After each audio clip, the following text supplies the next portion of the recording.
This is Monica Perez with a returning guest today, Jeremy Kuzmarov, author of 4 books on U.S. foreign policy, including Obama's Unending Wars, Fronting the Foreign Policy of the Permanent Warfare State, The Russians Are Coming Again, The First Cold War as Tragedy, The Second as Farce, and The Myth of the Addicted Army, Vietnam and the Modern War on Drugs.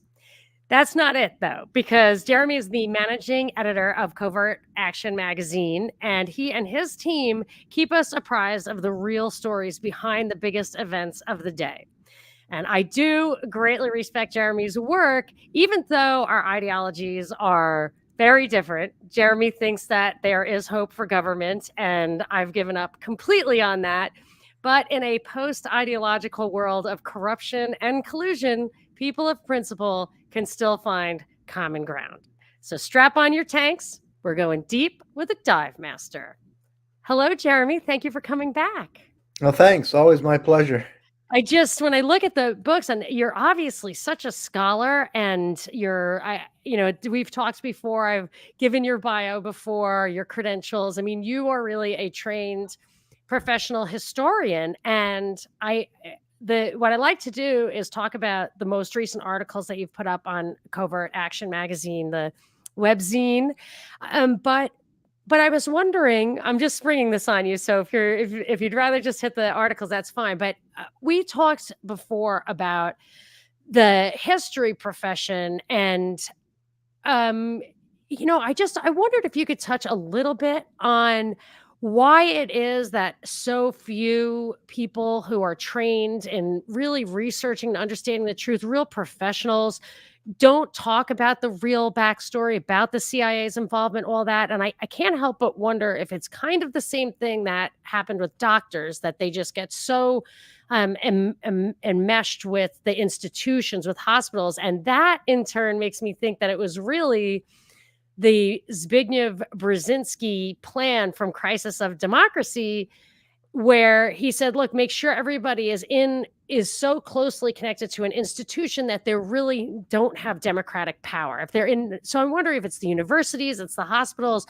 Is it a matter of integrity? I mean, why do you think that you're such a rare find? Upton Sinclair wrote a bit about this phenomenon a long time ago in the 1920s.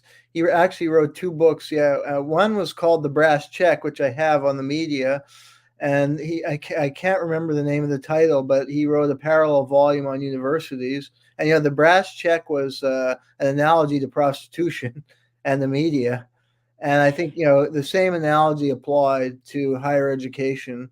And I don't think things have changed that much as we think they have. You have to look at the board of trustees in these universities and the funding they get, and the corporations that are behind them.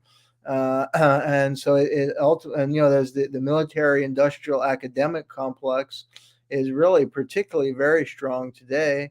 And a lot of departments are getting funding directly from the military, or even like political science. They'll do work for the CIA or various military agencies, and that's a way to get funding and to boost their academic profile and career advancement. And there was a spate of revisionist historians like Charles Beard was very prominent in the 1920s, 1930s, writing these critical books about. Like Beard wrote famously about the Constitution and how it was, the founding father, their financial interests, and how that drove their writing the Constitution. Then he wrote critical accounts of U.S. foreign policy and the lead up to World War II. And he was pilloried in his time. And I think he had to be independent. He actually resigned from Columbia because he opposed U.S. entry in World War I. And actually, the Creel Committee, if you go back in that era, the Creel Committee was set up to sell U.S. intervention in the war, and it enlisted a lot of historians. So there were revisionists, and there were others that came about, like Harry Elmer Barnes, and there have been others. The Wisconsin School in the Vietnam era led by William Appleman Williams. Who? What? Repeat that about the William Vietnam era. Appleman Williams, he was a World War II vet who wrote, well, his first book was on U.S. Russian relations, and he looked at the economic interests that drove U.S. opposition to the Bolshevik Revolution. Uh, and he also wrote a book called The Tragedy of American Diplomacy. So he was a pretty critical historian, and he influenced a lot of students in the 60s. But then there was a backlash against him and this Wisconsin school in a more conservative era that followed the Vietnam War, and the pattern of the past came to the fore, where a more conservative element, especially I think in the field of like international relations, world politics, and U.S. foreign policy history, and then I think there's a vogue toward like race and gender issues, but not really class issues, and especially U.S. imperialism is very rarely addressed in higher education, and a lot of that has to do again with the military academic complex, and again the pattern in U.S. history that we see even today. And there are more iconoclastic, so-called revisionist historian, but they tend to be on the margins. Sometimes they are able to maintain or obtain good positions in good universities, but that's pretty rare, and they usually have to work independently and have trouble scratching a living. There's so much there that I want to just add to or ask about. So it reminds me of, I think it was Upton Sinclair who said it's very hard, to paraphrase, very hard to get someone to understand something when his paycheck depends on him not understanding it. My sister coined a phrase, the ethical glass ceiling. So at a certain point, you can't ask the ethical question. Once you arrive at the answer that you need to function, you don't ask any more questions. But you take it a couple of steps further and point out that it's not just that they're involved with universities and the universities frown on it. It's that they can sometimes themselves benefit from direct funding from, say, the CIA. And I would continue the parallel with the doctors or the medical industry in that you have also like pharmaceutical reps go in and directly compensate doctors in one way or another, and that makes them loyal to big pharma. And then and another parallel I would say that what you're talking about is the funding at the universities not only fund what they want to hear, which is what the professors are reliant on, but they also fund research that like big pharma relies on or the defense industry. So it is really just a big net. It feels like a complex, like you said, military, industrial, academic. I think the original expression was also congressional complex. So I can see the parallels continue, and I can see how that might all work. I do one. So there was a concept back in the day, which I think is hardly ever true anymore, of the gentleman scholar. I think who was the one, Spengler, Oswald Spengler, maybe, who like has a weird reputation, but like he was a gentleman scholar, so he could write whatever he wanted, and he wasn't beholden to anybody. And I think that's rare now. I guess I don't know. Do you think it's like 100% about funding, or do you feel like there's, how much of an element does status and ego play? I tend to notice that like the more like ivory towered professors with tenure at an Ivy League institution seem to be really tied in with the ego and the status of those positions. Like, how important do you think that is? Yeah, I think that's important, and yeah, maybe there's a self-censorship goes on as you're saying. They feel that their paycheck would depend on kind of, and some of it is like groupthink. You know, a lot of people I find, just follow. There's like a leader in a certain field, and they try and follow his model. They don't necessarily think for yourself, even though the purpose of higher education is to get students to think for yourself. I was kind of appalled because I worked in higher education for long time, at this kind of groupthink and lack of critical thinking of some of the peoples, who are at Harvard, considered the titans in that field, and they want to set the trend. So in the field of foreign policy, where I was studying and working, they said away from the Wisconsin school, and that's reductionist, or that's they use these kind of terms. And people, because the Wisconsin school was focused on more political economic analysis of U.S. imperialism all around the world, and they just sidelined that, and they use certain label like they claim, that's reductionist or that's too simple minded, and then they branched into other areas to make them sound. They give themselves like a liberal veneer that they're studying cultural frameworks and this kind of thing. But it's really analysis away from United States empire that Wisconsin school was developing, and looking at, again, critically at U.S. political economy, and also looking more internationally, at conflicts from the perspective of different countries. And then certain fields, I think, are dominated heavily by the national security apparatus, like Russian studies. Certainly, it's well known that during the Cold War period, the field of Russian studies was like dominated by the national security establishment, and you had to, it was actually Brzezinski promoted this like totalitarian model about the Soviet Union, that it wouldn't change, and this kind of dark view of the Soviet Union pervaded, and so I think that field has always been particularly conservative, and that probably remains so now with the new Cold War. Yeah, figure like, there's also, people come right out of the State Department and work for higher education, like Michael McFaul was the U.S. ambassador to Russia, and takes a very hard line view about Russia, and supports military intervention in Ukraine and regime change against Putin, and he jumps right into a prestigious position at Stanford. So you have that carryover, and he advanced, and I think they use kind of neo-McCarthyism, that people like myself, or there's a professor in Montreal who's faced a lot of like persecution because he challenges the dominant paradigms about Russia, and he discusses how the Russian role in World War II, how they stood up to the Nazis, and he presents a more positive view about Russia, and he's just like blacklisted, and others who try and advance that position or even more nuanced perspective on current conflict won't get a job, because you have people like McFaul dominating the field, setting the trend. They seem to sometimes, some of these people sometimes even control the hiring process, because they get their students in, at the elite schools. So you might be able to get in a community college if you're lucky. That's what I was thinking, is that if they hire certain people, and that is true beyond just academia. And I noticed just a couple of things in my own experience. One time, this MH370, remember the Malaysian Airlines plane that went out down, I think it was over the South China Sea, and there was like a worldwide search for months and months and months, because there were two MHs, one that went down over Ukraine. But it was my position that they were deliberately not finding it, and I figured that there was some like liability element. Maybe they had lithium ion batteries on it or something, and that would have been a totally different liability profile than if it was an act of terrorism or an act of God, or they couldn't figure it out.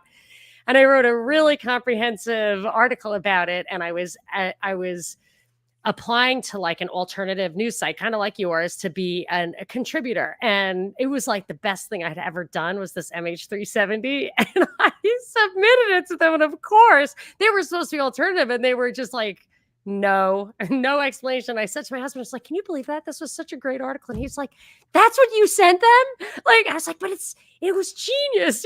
He's like, they don't want that. They don't think it's genius. You're labeled now as a conspiracy theorist, and they will never look at it again. And whatever label, and they get to put those labels on you, they really ostracize you with that kind of, scarlet letter.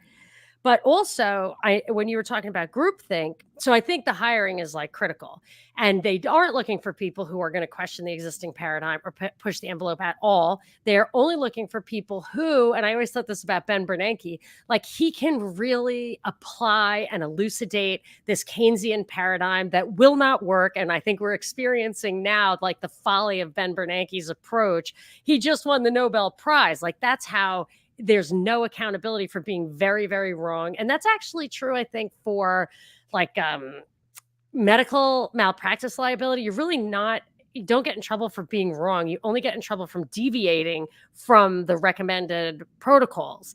And then, but even when I was in radio and I noticed, I was like, it was a conservative radio station, and if you just read, they told us they wanted us to think outside the box, but if you just read the Wall Street Journal and made a really articulated that well, could argue that, you were fine. Like, nobody would yell at you. You wouldn't get bad phone calls or anything. But I would read New York Times and the Wall Street Journal and object to both of them, or the Washington Post, object to both of them. And that was so much more work. And people would be abusive, like offline, online, to your face.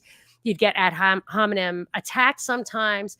And there were labels there, like, then people would bring ethnicity in or whatever. Like, there was no limit to the kind of blows that you would hit if you deviated from. You could probably pick one or the other, Fox or CNN, but you couldn't take a totally different position, and it was, like, very stressful and tons more work. So I can imagine that also would apply in academia. It's just not worth the brain damage. Yeah, and you think people grow up from high school or middle school, but it seemed that just this kind of bullying culture developed, and use of name calling and labels, and it's really originated in the McCarthy era, and those were kind of the tactics used, and people were labeled as communists, often if they had a more eclectic viewpoint.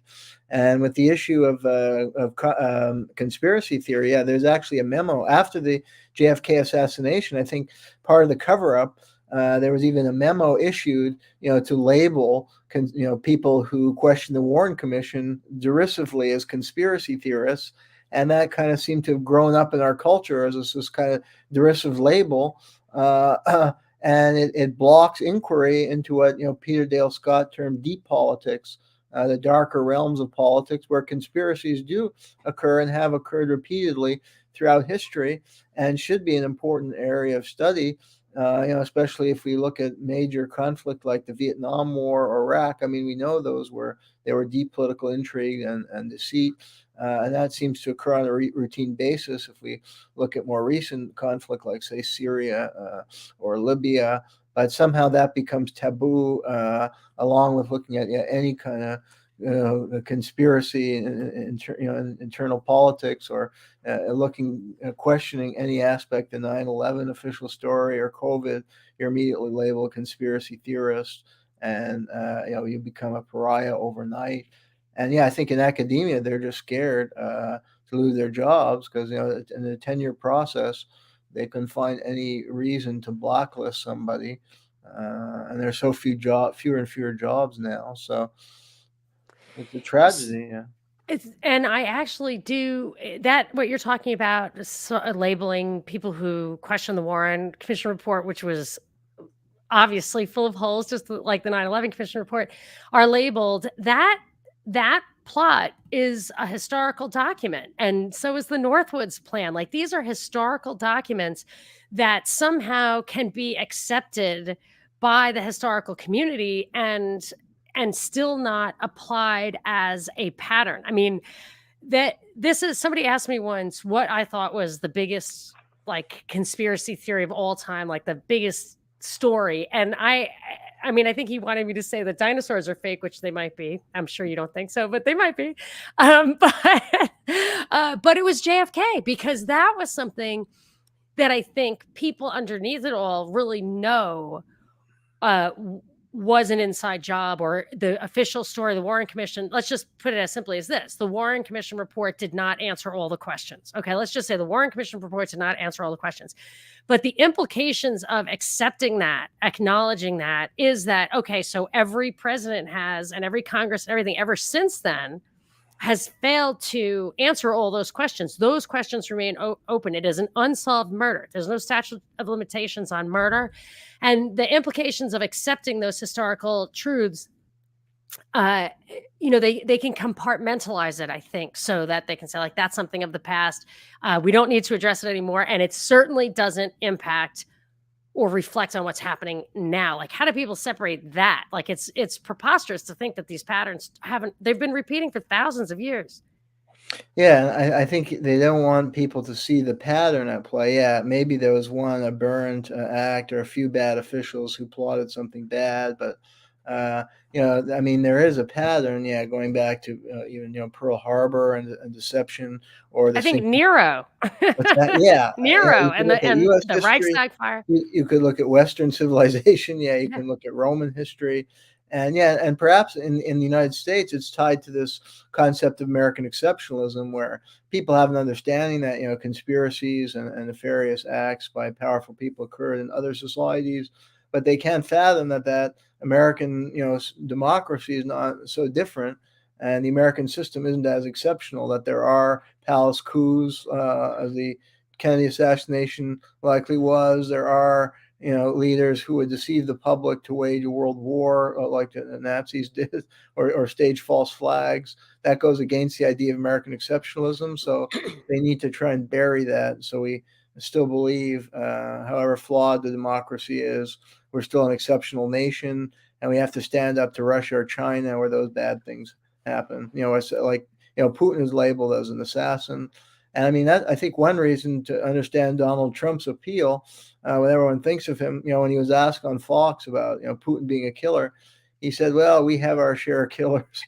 And Yeah. presidents never said that. And come on, I mean, a lot of people know that there have been assassinations in American history, and corruption at the top level.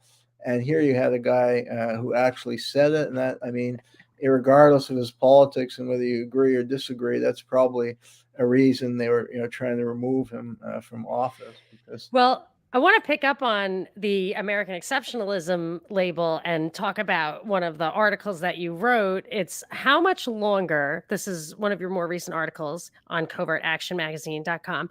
How much longer can the US continue to wage economic war on Europe and much of the world without a major blowback effect? So I want to talk about that. I want to just pick up on the American exceptionalism thing, though, because I feel like that's a veiled acknowledgement that we are an empire, and I'll tell you why. And I'll tell you why I have American exceptionalism all over my notes on this article, because they use, like, you were talking about the Foreign Corrupt Practices Act, where, and I know I'm jumping ahead, and we'll get back to the beginning in just a second, but in your article, it talks about how the Foreign Corrupt Practices Act wasn't really enforced against U.S. companies and stuff because it would give them a terrible disadvantage in the world. But then it was amended, I think, in 1998, so that the U.S. actually applied this law extra regionally or extraterritorially, and started to fine or punish or steal or jail, if anybody crossed into this territory, the foreign businessmen and companies for doing things that violated the FCPA. And I don't want to talk about their motives there. I think their motives are both financial, they get fines, but really to kind of control the competitive landscape in the world. But this idea that the United States can pass laws domestically and enforce them internationally, that's empire. And when I think of American exceptionalism, I think the word exception is really important, because it's not, it sounds like the American experiment. It sounds like American extraordinariness, but it's really exceptionalism. What is it an exception to? And I think people just think of it as, well, it's an exception to, like, most countries aren't as good as we are. It's an exception to the laws of sovereignty, in my opinion. I think that is code for we are an exception to the law of sovereignty. And that in itself, I think, is a thin veil over the fact that it is empire. And I feel like that's what I one of the many things I took out of that article, this Europe article you wrote. yeah, I would agree with that. And if you look at the British Empire, say, I mean, they were passing laws like in China. I mean, that was a major factor that accounted for rebellions. I know in China, they passed extraterritorial law that was bitterly resented, where British citizens weren't subject to the same law as Chinese living in China. So that would be one parallel.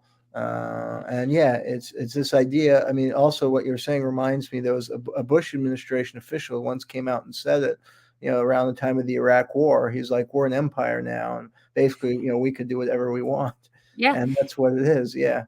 Yeah. So in this article, it starts out with, you talk about the gas pipeline and what appears to be sabotage, and there's evidence for that. I think people have covered that a lot, and I highly recommend people read your article. Really good stuff there and very to the point.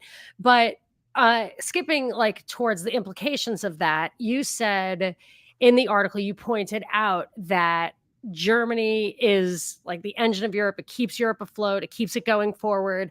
I've always thought about it. I want to pick up on that because that explains something that I'd been wondering about. I have always thought of the kind of, the island countries, the UK, US, whatever, the Five Eyes, the echelon nations, whatever you want to call, like the outposts of English speaking South Africa, Australia, US, Canada, UK, all around the world island of Russia and China and Europe. And I always thought that World War I and World War II were, maybe it's the Mackinder Doctrine, I can't really remember, but were the ones that the main reason for that was to keep Germany away from an alliance with Russia and China. And I do feel like that's important. But in your article, it points out, you quote Francois Mitterrand, the French president from, I think it was maybe the 80s or maybe the 90s, but he said that we are at war with America. And I've heard people talk about it that way now with this gas thing, and that because Europe is really suffering from the sanctions, from that sabotage of the Nord Stream pipeline, and Germany, that new guy Olaf Scholz or whatever, like totally capitulated, and to the detriment of Europe entirely. And now, as a result of those things and your article, I'm starting to think of maybe Brexit in a different way. Just could never really understand the angle. I knew Rupert Murdoch's newspapers were in favor of it, and that's a red flag to me. But now I feel like there is a US UK axis. And I think back of Victoria Nuland, F the EU, and all that. And I feel like it isn't just a Western cabal, that there is that schism there, and that we do, even what's happening in Ukraine, all of that stuff is causing Europe to suffer. And they don't realize it. I want your reaction to that. And then I want to, or maybe the people realize it.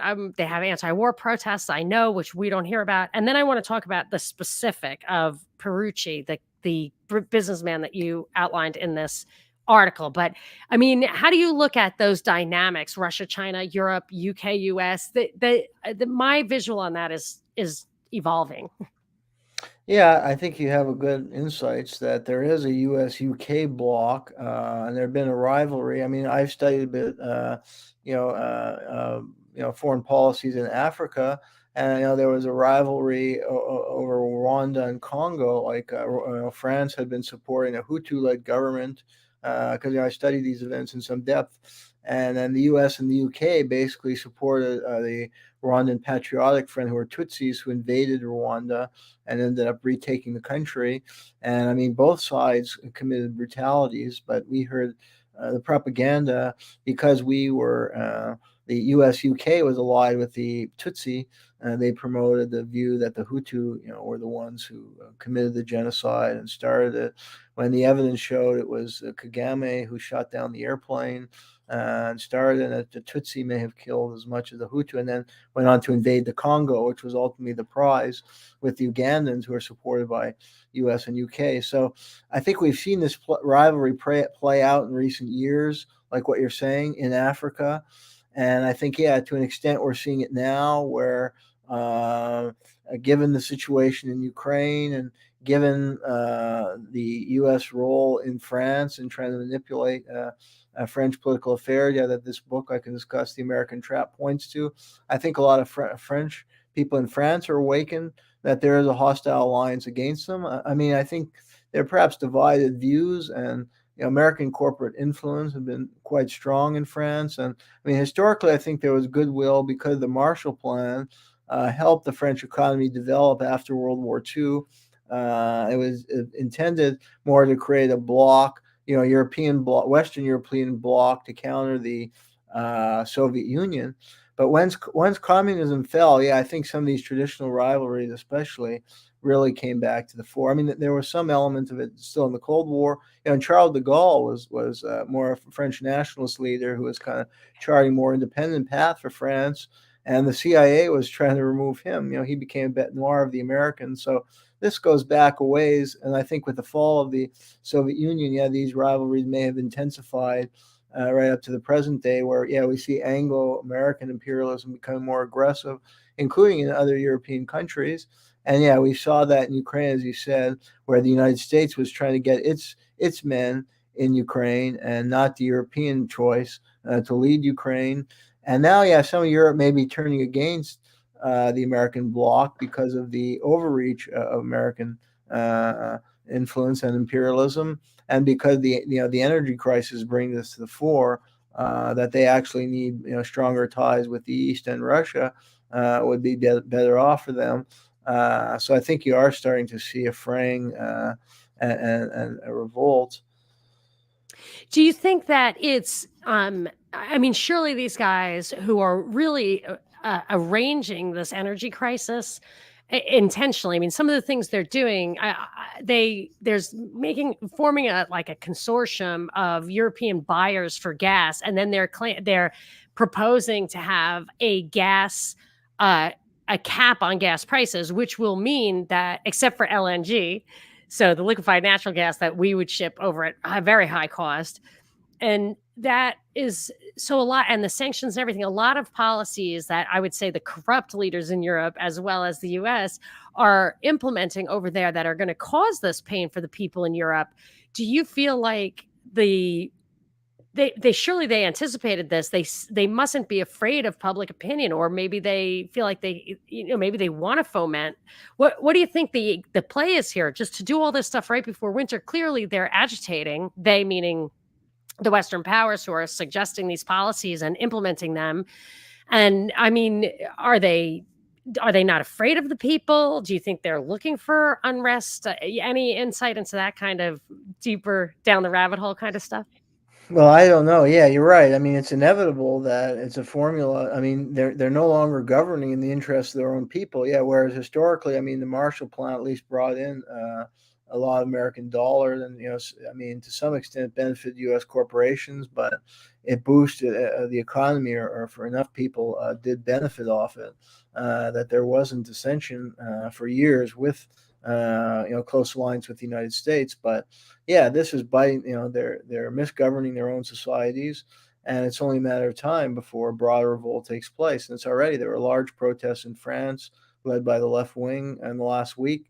There have been protests in Germany, so we are seeing major unrest develop, and living conditions are worsening there. So yeah, it's inevitable that there will be an uprising. So I mean, I don't know. It's hard to know what they're thinking, and they may just be so, like we were discussing with academia, they're so groupthink and so narrow-minded that they can't even see the reality, or they're so ideologically driven, or they're just, out for their own power, and they see, where they can get, financial support, and doing the bidding of those financial interests.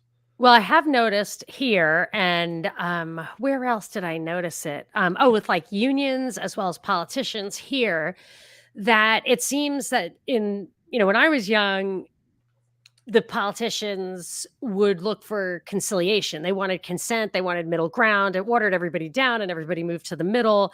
And now I feel like the name of the game is conflict, is division. I feel like some of the things that the unions are doing when that don't garner sympathy, and actually that was happening in France. They're having union problems with gas stations at the same time that they're having really high prices of gasoline, of natural gas, and it's spiking prices. It's causing shortages, or it was the last time I checked on it. And I thought, this is such an unsympathetic time to do that. Like, unions used to care, and now they seem like probably the union leaders are working against the labor. But that made me, I also was reminded of that when I was reading your article, because the example, and you mentioned the name of the book, American Trap by Perucci, I think. Is that how you pronounce it? Pierucci. He was a French executive at Alstom, and which was an energy company there, if I'm not mistaken. And he got arrested. If I can recap your story, he got arrested in the US for something he did in Indonesia, basically giving a bribe, which you make a point that I have thought of many times. Like, you some places that's the name of the game, like you cannot get the business done, that's how it works, and nobody could do business there if you were not able to do that. And it was funny because you talked about Indonesia, the Suharto government, which was installed there after a coup run by the US, and that's why Obama lived there, because his father, his adopted father, Sotero, was the liaison between Union Oil and the post-coup government over there. So I was kind of aware of how corrupt they were, and that's how they did business. And this guy was just doing business. It was the only way, and I'm sure our companies did too. But when he came to the U.S. passing through, they arrested him, right, and put him in jail. Yeah, I mean, and it was basically a blackmail scheme because there was a scheme for Alstom to be bought over, or a large portion of the company. It was a major French energy and power company, and is also involved in the transportation sector, for it to be bought over by General Electric. And the way to achieve this was, first they arrested Perucci, and yeah, this was for, yeah, in Indonesia, all the, because they developed a power plant in Indonesia, uh, and there was some bribery involved. But to do business, since the Suharto years, as you point out, every company doing business has to pay some kind of bribe. So they could have prosecuted anybody, but they chose this company for a specific reason, and they picked Perucci because, not because he really did anything wrong. He was just a middleman following company policy, and he was just aware of it. He never profited off anything. He was just aware that they had appointed two people to carry out the negotiation, or I guess it was assumed there'd be some bribery to obtain any contract. So, but they arrested him, and really their plan was to put pressure on the higher up, that they were going to arrest him and throw the book at him. Kron, Kron, Kron was the higher up guy, I think his name was. Yeah, and then they were going to threaten the top executives with arrest unless they agreed to this sweetheart deal for General Electric. Then all their legal problem would go away, and And they all would. this time, that guy Perucci was in jail, and then when the deal got done, they Yeah, released him, right? I mean, it was literally like they held him hostage exactly. not only as a hostage, which they obviously didn't care about, according to your article, but that he was the manifestation of the threat against the older guys, the more senior guys. Exactly, and Perucci was the one that had to endure, years in prison, and That's great it, years. That's yeah, I don't know crazy. how many he spent. He may have spent 2 or 3 years in prison overall. Wow. And I mean, it's also an indictment of the American, prison system, because he was stuck at a privatized prison in Rhode Island, and the services were substandard, and sleeping conditions. The lights were always on, and overcrowding, and issue with health care, and so I mean, the American prison system, is deeply flawed. And yeah, they call this a form of lawfare, where they're using the law, not to achieve justice, but to serve certain political or economic ends. And yeah, the Foreign Corrupt Practices Act is being abused in that way. And the end result was, yeah, that General Electric got the sweetheart deal to take over much of Alstom. And it ultimately compromised French national sovereignty, because Alstom had been involved with the production of French nuclear ships, nuclear powered ships, and French naval ships. So, all of a sudden it's an American company that is supplying, constructing or involved with the development of those ships. I mean, we don't want that in the United States, for foreign companies and powers to be building all of our ships and all that stuff. I looked into that deal a little bit when I was reading your article, and I noticed, I don't know if you stumbled upon this, but just one or two articles from February 2022 that said that GE had agreed with the French utility company, I think it's EDF, or yeah, I think it's EDF, that $1 billion worth of those assets, GE would sell them to the French government. And it said in the articles I read that these were the Alstom assets, and they have to do with nuclear turbines. And France is having a problem. Like, they have half of their turbines their nuclear reactors are offline because of corrosion. And when they went to fix them and engage in maintenance, the union went on strike. Like there's a lot of screwy things going on there. But I also thought it was funny because I had just covered the story for a deep dive I did last week. And are all these pieces of the puzzle coming back up and some of the stuff that I was looking at from you. But then I never saw another article about GE actually selling to EDF. However, I did just see an article that said that the French are suggesting renationalizing 100% all of the energy assets. And I thought I could not find the actual, like, if the GE thing ever happened, but I just thought it would be funny if, when you nationalize things, people lose they don't usually get compensated on a market basis, if at all. So if GE had just happened to liquidate this investment to the French government, who paid good money, and then the French government for everybody else is going to nationalize later. I mean, I'm wondering if that's how that element of the story is going to play out. But it's interesting because GE's investment there looks like it's going to wind down, but they seem to have made a lot of money off of it in the meanwhile.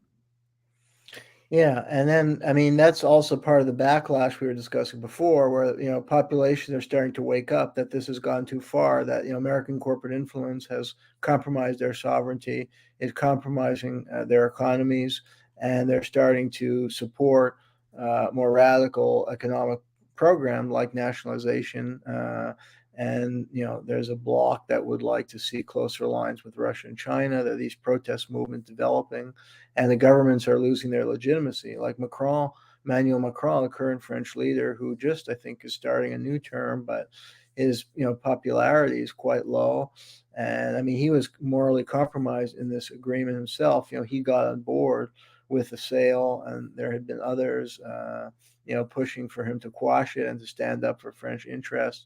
But apparently, some of his financial donors were involved in this deal, and some came from there are a lot of law firms who helped draft all the legal documents, and accounting firms that were supporting his political campaign. So he ended up giving the green light, and that now that makes him suspect in the eyes of many French people for other reasons as well.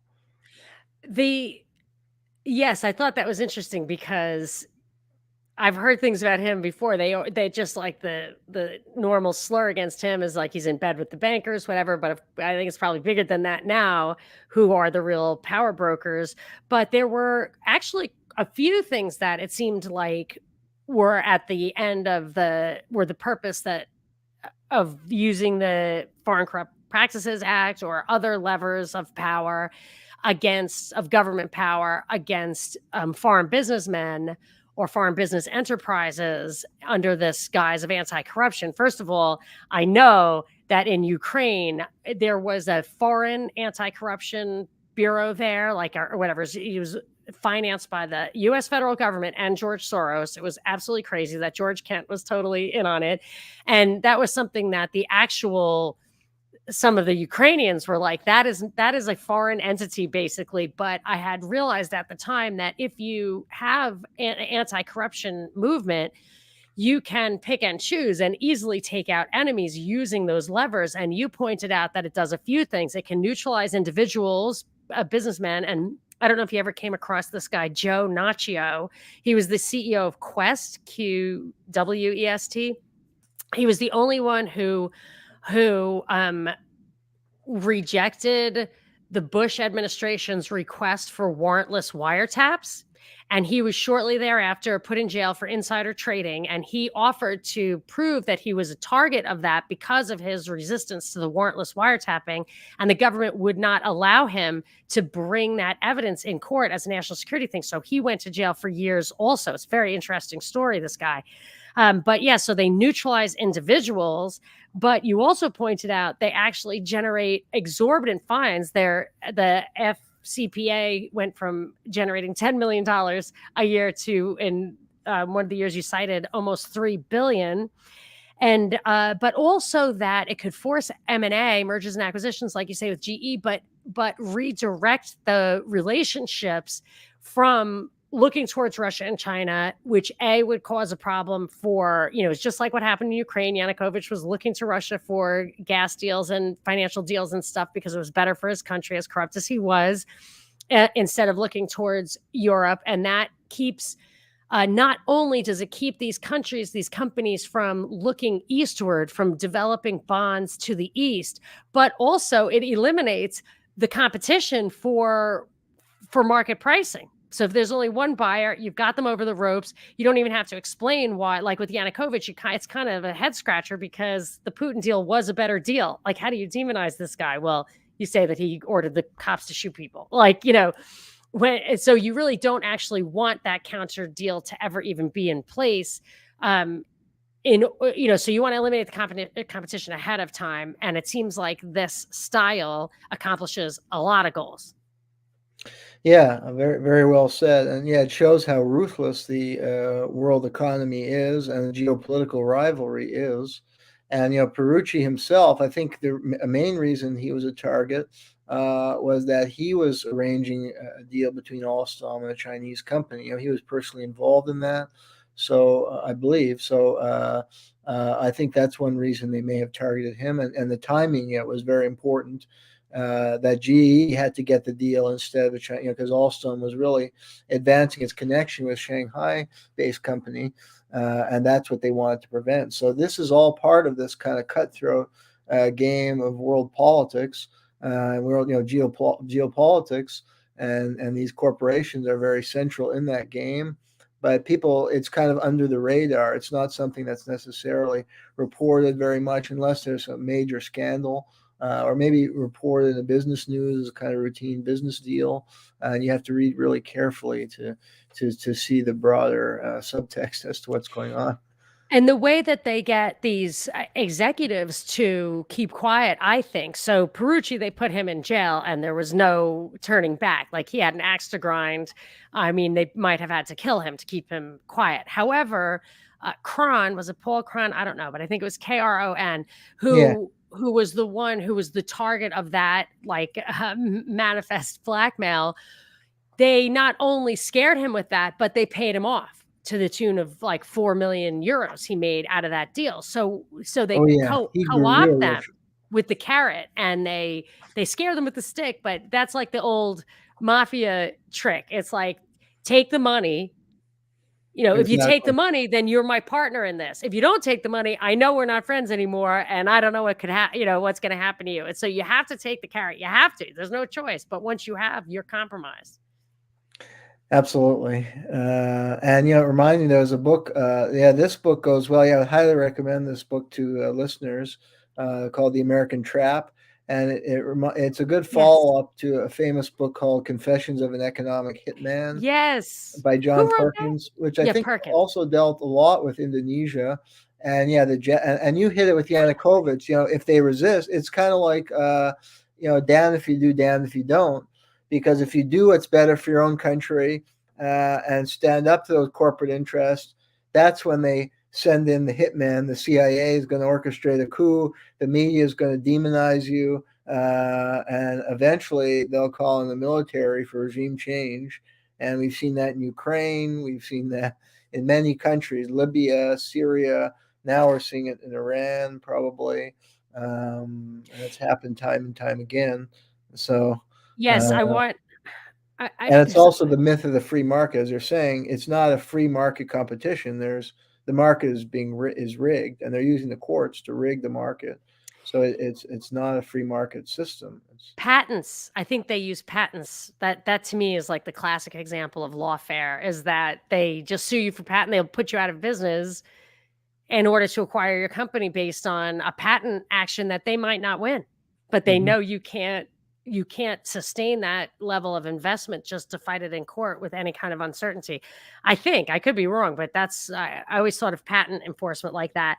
But one thing I wanted to point out before we move on is that the 2003 USA Patriot Act gave the power to, it was an enforcement mechanism in a way, or an information gathering device that they could then use to apply the Foreign Corrupt Practices Act to extraterritorial entities.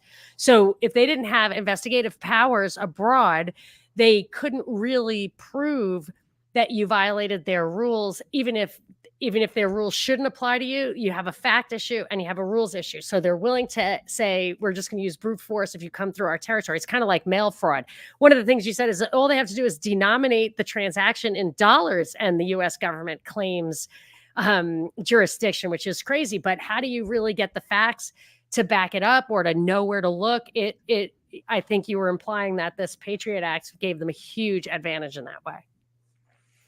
I think so, yeah. And I mean, initially, when the Foreign Corrupt Practices Act was passed, it was intended because there was a scandal involving Lockheed and I think South Korea, major bribery scandal, and there was a lot of outrage. There had been the church committee, a commission on multinational corporations, along with the church committee that focused on the CIA. So I think the public mood was very critical of how corporations were abusing their power. So that measure was passed, I think, with good intentions by the Carter administration. But I think, then the corporations started complaining when they were being prosecuted, and it was channeled to prosecute foreign companies, and loopholes were written into it that enabled foreign companies to become the primary target, and it was used as a tool of empire, as we were discussing at the beginning, to advance U.S. corporate power and interest instead of reigning in corruption. And unfortunately, corruption is so widespread that it is very difficult. It's become very politicized. The most corrupt are getting away with it, and like bit players are the one being prosecuted for political reasons often, and that's not right. Yes. So I try to keep it to an hour, and I'm really torn because I read about Iran. Well, I have to say I have like 5 of your articles up, and I've spent more. You spent so many hours writing them. I spent hours reading them, and now we only have an hour to talk. I'm gonna have to rearrange that in the future. Maybe two stories and a show. So, but I want to talk about China. Your article, I'll just direct people to read it. CIA Director William Burns: China kicking America's ass in tech war, the main area for geopolitical competition. I just did a deep dive on that too. So I want to hit that, but I didn't dig into that the way I dug into the Iran one. So, and that's a 2-parter that you're doing. And I just hope that maybe in 5 minutes, you can just give a little rundown on how you're thinking about what's happening in Iran. Well, it seems to fit the pattern. There are, some certainly there are some legitimate grievances of the population, women in Iran with the issue of the hijab. Although, as much as most of us would oppose that policy, apparently it is popular from the polling I read and studies I read. People said, there are a conservative element in Iran that does support that policy. And some would say women aren't oppressed, that you find them in professions in Iran. But irregardless, certainly there's a legitimate grievance at play, and there are oppressive features of the Iranian government.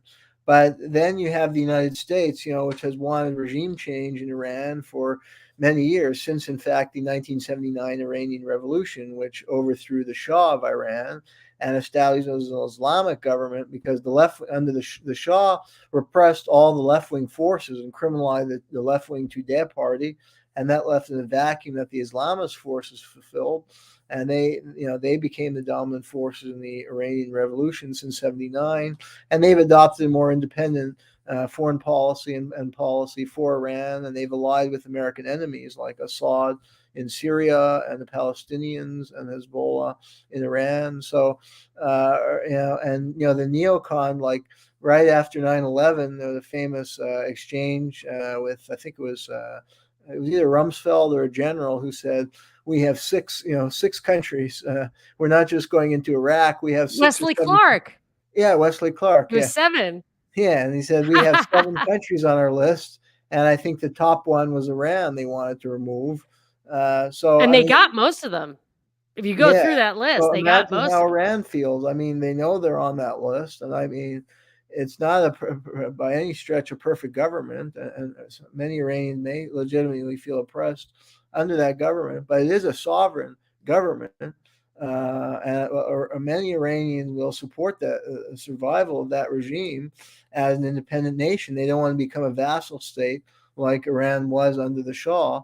So the protests, should be seen suspiciously in that context, particularly since the National Endowment for Democracy, which is a CIA offshoot, they published their grants and stuff. 2021, they had over 600,000 in Iran, and they're supporting anti-regime organizations, either human rights group that are publishing human rights abuses about Iran, or media, whether in Iran or outside Iran, that are hostile toward the Iranian government. That's part of a regime change program. And then you have a lot of activists who may be affiliated with the NED or other U.S. government agencies, supporting these protests. But I mean, one thing about the protests is it's not clear that they were allegedly triggered because the police took into custody a young woman, and then allegedly she was beaten by the police and killed. But the Iranian government released a video which showed some kind of exchange with the police in the Iranian police station. Then the morality police walked away, and then she collapsed. And some suggested she had previous health problems, or had surgery recently, or Maybe brain she was surgery even. boosted. What's that? Maybe she was boosted. Yeah. Sorry, that'll get me So, I thrown off of mean, YouTube. yeah. So we don't know exactly what happened, and then they're claiming that there's some other killings. But then what seems to have happened is that these separatist elements. Firstly, yeah, there were some armed elements, just like in Syria. There were legitimate grievances against the Assad government, but right away you had these armed, violent jihadists in that case that were attacking police stations and army officers with not Molotov cocktail and heavy duty military equipment. And that seems to be the case in Iran and some of the protests in some of the cities, that they were attacking police officers. They murdered a prominent general, and they were attacking police stations and carrying out terrorist activities. And there was even footage of this, fired and violent, looting of stores and violence. So it wasn't clearly a peaceful protest. And there were separatist elements. The Balochi and Kurds used this as an opportunity to advance a separatist agenda. And there are outright terrorist groups like the Mujahideen Khalq, which I think the CIA has supported before, were involved in these protests. So, I mean, there's a lot of moral ambiguity here. And then there's this pattern of the U.S. and maybe other outside forces trying to exploit grievances or protests to foment regime change or violent elements in those societies. And part of the goal may be to create a civil unrest and civil war to weaken the country. And in the case of Iran, we know there's been a longstanding agenda of regime change. And we have the precedents of Syria, Libya, Ukraine. I mean, the public should be more attuned to this, because I find like the dominant media and even alternative media get caught up in this, women's rights. And I can kind of understand that people want to stand up for women's rights around the world.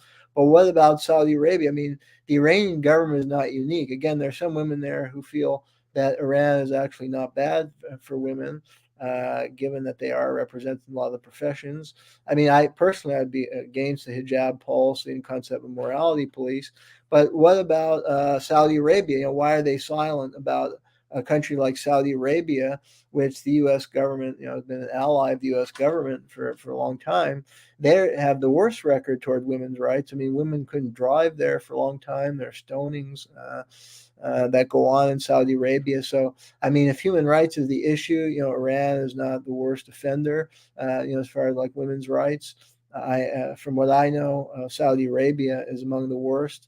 And there are violent jihadist groups that the CIA has supported, like in Syria, have awful policies towards women.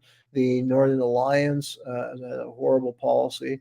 In Afghanistan, as bad as the Taliban. So, I mean, one thing we can do to support women's rights is not to fund jihadist groups that are misogynistic and hate-filled towards women, or governments like Saudi Arabia. And in this case, yeah, there's an ulterior agenda of overthrowing the Ayatollah and establishing a vassal state like under the Shah. Do you think they'll bring back the Reza Pahlavi, the crown prince of Iran? There's a living crown prince of Iran. Do you think that he is super groomed and stuff? Like, when he talks, he seems like a king. Do you think they're going to bring him back? They could do that, yeah. Yeah. I mean, they would try and promote a more, liberal figure, but they tried that, like in Libya. They were grooming some people who'd been Western educated and, had this kind of veneer being liberal, more modern, secular, but they're really quite corrupt figures who they're trying to prop up, and that seems to be the historical pattern. And we can look what happened in a country like Ukraine, with a complete disaster. I mean, for all its flaws of the Yanukovych government, there was stability in Ukraine prior to the 2014 Maidan coup and regime change operation there. And Yanukovych was advancing some sensible economic policies that would orient Ukraine more toward Russia, which a lot of Ukrainians supported. And the country would be much better off today if not for that coup. And just like Libya and Syria, those are complete nightmares since the U.S. and other outside forces got involved to overthrow Muammar Gaddafi. So you can say all kinds of bad things about Gaddafi, and there was certainly an oppressive feature of his government, like almost all governments in the world. But as you know, as a libertarian, but I mean, the agenda of Western empires is not consistent with the interests of the people of those countries. And when they support these protests, they're going to support violence and create civil unrest and coups and civil wars and ultimately disaster for those societies. And I think one of the smoking guns of the fact that the Iran stuff, as I was reading your article on that, I just thought it was so reminiscent to me of the Ukraine back and forth, like how that the protests were manufactured or orchestrated to deadly effects. I'm not saying it wasn't real, but you did point out that that one of the ringleaders, the outspoken woman for, there was one of those in Crimea, but like nobody picked up that thread. But this Alinejad, I don't know how Mhm. you pronounce it. Her name is Alinejad. So she's one of these ones that you were criticizing for not including Saudi Arabia in her call for women equality or whatever, however she phrases it.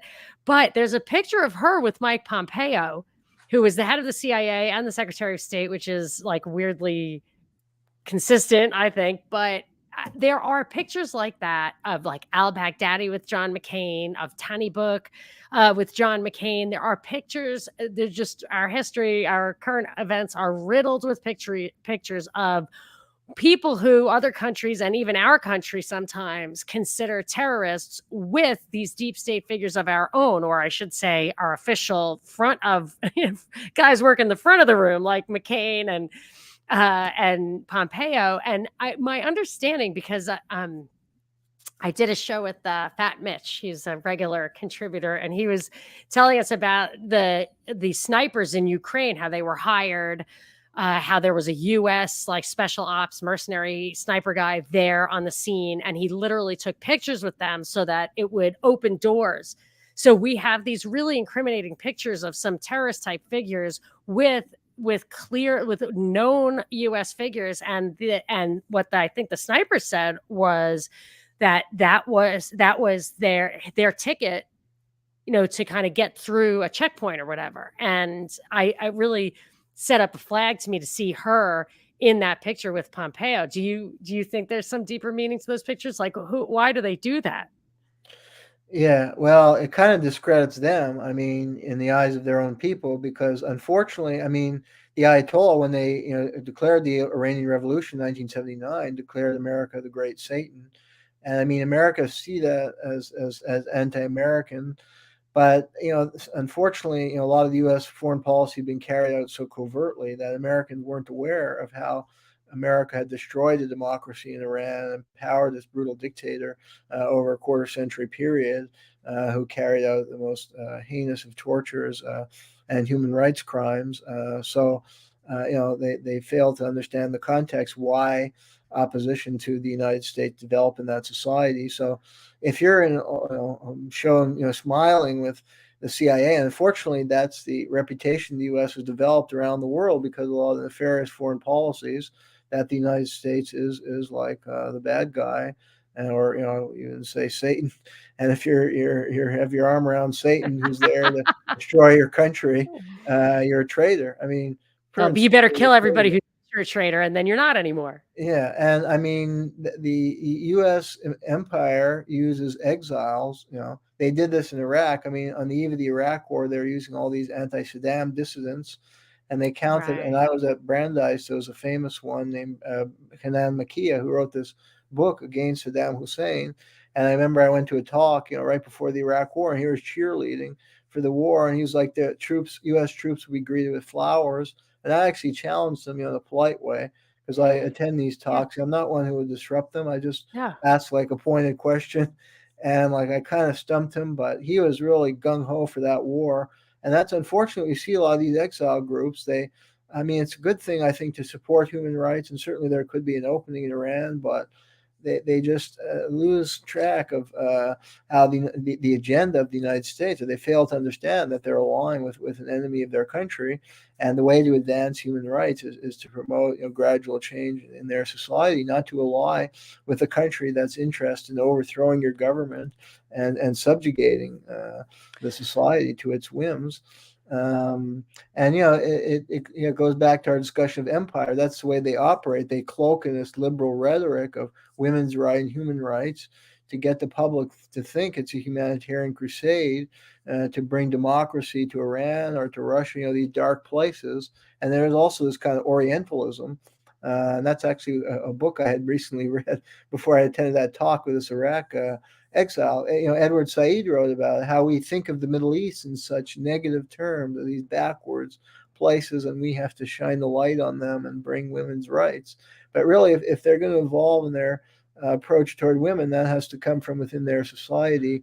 Western empire just use women and human rights as a kind of masquerade to try and exploit and dominate those societies, and that's gone on for centuries now. And unfortunately, our public doesn't have enough political consciousness to see it and see through it.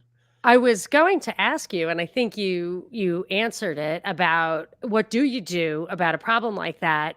How do you interfere in another country if you think it's unconscionable what they're doing? But it made me think when you were talking that with Afghanistan as an absolute clear-cut example, and I've heard the same about like Wahhabism and stuff, but in Afghanistan was a secular country. It was secular. There are pictures from the 50s of women in Afghanistan dressed exactly like women in the United States. Like, that is even hard for me to believe, but they were wearing like the exact same skirts, like the short tight tops and the fuller skirts. Like, the fashion was the same and everything. Nothing was on their heads.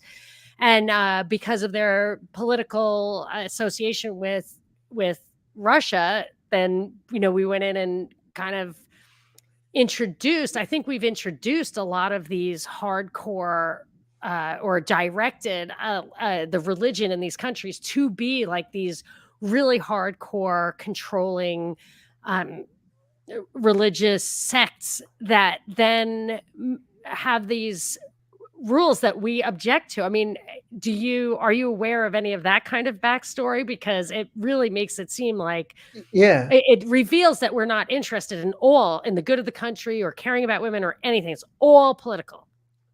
exactly. If we're interested, and I am, and hopefully everyone is, if we want to advance women's rights, I mean, one thing we can do right away is, to stop supporting oppressive government like Saudi Arabia or like in Afghanistan, as you say. The U.S.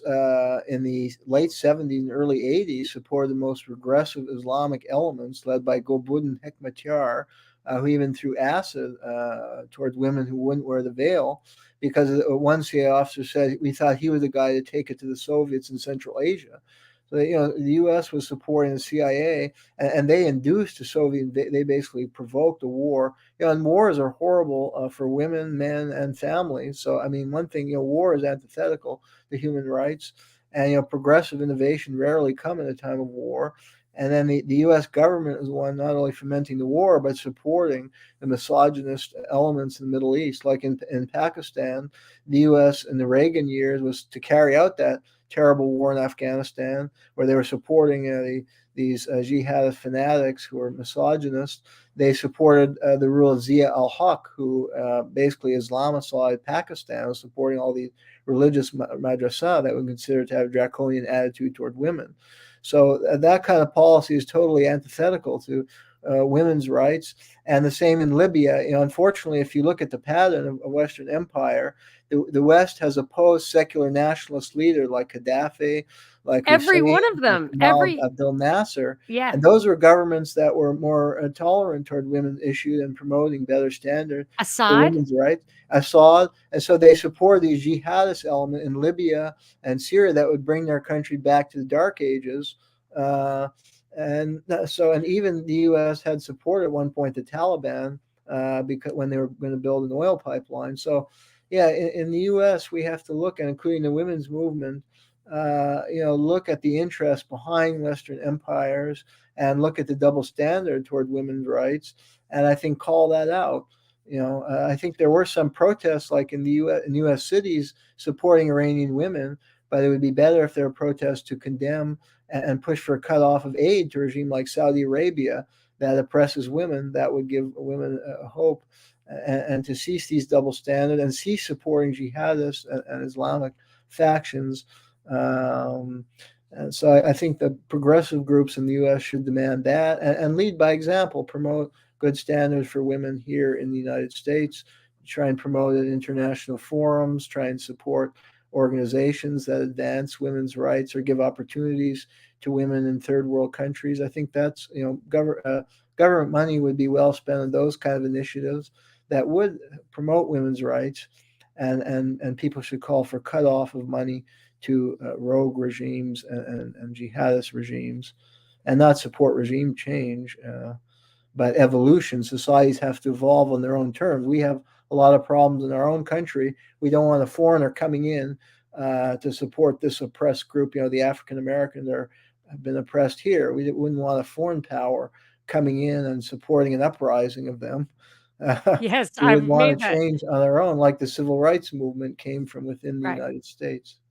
I will say that that solution is totally consistent with my libertarian viewpoint in that to cut off aid to places that are, I mean, I would cut off all aid, but you could just cut off aid to places that do shock the conscience in your value system, but at the same time, you're respecting the sovereignty of the country. You're respecting their culture. You're not presuming to understand it. You are not going to foster it because you don't understand it. So just stay out of it. Don't promote it. And actually, Semi Collegiate has a comment here, which is where I'll end.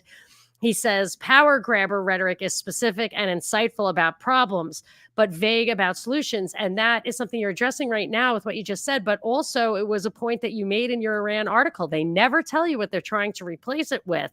And that's the problem. And I always felt that about the 60s, the counterculture. It's like, well, they didn't replace it with anything good. They replaced it with, authoritarianism on the other side, or a lot of things. But they tore it down. And when they talk about nation building, they're really not talking about the things that they're saying they're worried about. They're talking about making satellites here. And I think that ties in the other article about it's all about what works for whoever the interests are behind that CIA money or the military industrial complex money. Yeah, and that exactly, that's suspicious when a protest movement. I mean, yeah, what is their vision for improving the quality of life of people? What kind of economic model are they advancing? And a lot of the cases, yeah, it's very hollow. You see the leader, like I was following the case of Belarus, and I mean, Belarus again has problem with its government. They're oppressive featured, but the government there adopted more of a socialist model, and even the World Bank was praising the low levels of inequality and some of the social program they had in the country. So, I mean, ultimately that movement failed because the Lukashenko government in Belarus has done a lot of positive things, has kept living standards pretty high for the majority, and they're supporting that government. And the West was trying to foment a color revolution at that time in Belarus because it's allied with Russia. But yeah, when you heard these leaders who were leading this color revolution, their economic, if they said anything at all about the economy, it was just kind of certain cliches that they would go along with a neoliberal economic model, or they would sell their country out to Western foreign corporations. And so that gives a clue that these protest movements are not actually very progressive, that they would ultimately sell the assets and interests of their nation out. And that's why a lot of these movements die out. Like in the Iran case, it doesn't look like they're going to be successful. Belarus didn't overthrow the government, so in some cases they do succeed. But again, yeah, people should be wary. I mean, I think and there are people on the left who are anti-establishment, or so they see a protest like I watch that show Democracy Now, and anytime there's a protest, they're exciting because they're anti-government. Right. But I mean, not every protest movement is good, as you say. And yeah, it's fine to just protest, but what is your vision also? If you don't develop a new vision for society, you're just going to breed chaos if you happen to grow and be successful. And yeah, if you're allowing a foreign power to ultimately control you and manipulate you, it's a recipe for disaster. So I think more and more people are waking up that we have to be wary. Yes, there are problems with a lot of governments around the world, but it's not just protests. We have to do something more. We have to develop alternative visions and ideas that can capture people. And if there's an oppressive government, there has to be a clear agenda and formula that is in the interest of the population at large. And it's very easy to make a media moment with a really colorful protest and then talk to the English speakers who you already had a relationship with to convey this message to the US audience. But if the people aren't behind it, if it's not what they want, then it actually makes them it's really just a coup, and it makes them vulnerable to the influence and money as like I said about the 60s, they destroy the culture, they destroy the infrastructure of the power system, and then there's a vacuum there that there are people poised to fill. If it isn't really an organic movement, it's probably not going to work, which is why it's important to understand, to know what you don't know, not in a Rumsfeldian way, but in a humble, culturally non-judgmental way. So, wow, I just wish that we had done this sooner because there were too many articles for me. So we should probably set up something more regular so I can just pick your brain every single time it's ripe. So thank you so much. Thank you so much. We'll have to do it again soon. And would you mind telling people the best places to see your work and keep up on it, and what your magazine does? Sure. Yeah. Covert Action Magazine. Yeah, was founded in the 1970s by CIA whistleblower Philip Agee, and the motto is "Blowing the Whistle on U.S. Empire." And yeah, historically, the magazine kind of exposed a lot about CIA and covert operations, and we continue to try and do that and expose the nefarious programs, machinations of the so-called deep state. And we also generally provide an article that provide a critical perspective on U.S. foreign policy and empire. So please do check us out. We welcome new submissions and new writers so we can broaden our coverage. And you can also view my website, jeremykuzmarov.com. And some of my books are featured on that website and many of my articles, including academic articles.